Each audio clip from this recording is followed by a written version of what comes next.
pasal macam ketua polis. Ni ketua polis, kita cakap pasal tentang macam doxing. Doxing tahu apa dia? Dia budaya macam kita kata bukan saja ambil hal peribadi orang ataupun menukar orang. Bukan, tapi dia mengguna satu platform, ada satu platform tu dia macam platform barat. Macam kita masuk sistem parental.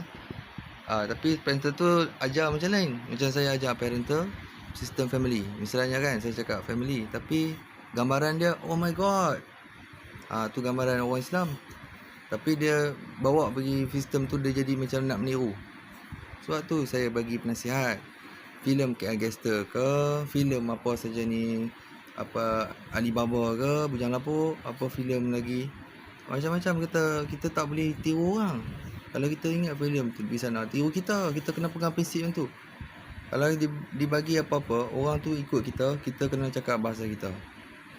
Macam tu presiden. Tapi kalau orang yang biasa ni, macam kita dalam meeting nak belajar dalam kelas memang dalam bahasa Inggeris, kita cakap bahasa Inggeris. Kalau cakap macam ni, dia cakap bahasa Melayu ni Pablo Escobar ke, kan? Tu Pablo Escobar, bukan kita. Pablo Escobar lain, kita lain. Betul ni bawah ni Man Titi, racing motosikal, lumba dia lain. Dekat Litas Pang lain, jauh beza. Memang kalah kalau kamu lawan dengan dia orang. Semua tu racing mati kan. Jalan tu memang kebanyakannya kalau jatuh mati. Insurans pun boleh claim untuk anak isteri lah, banyak lah, tapi mati.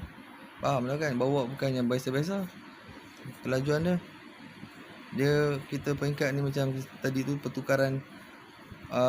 Kita bawa budaya sistem orang luar. Sistem tu tak boleh dibenarkan. Kalau kita tanya ketua polis pun, kalau saya tanya cara baik kan, saya kata ketua polis setuju tak apa yang kita doxing tu yang menghalalkan apa yang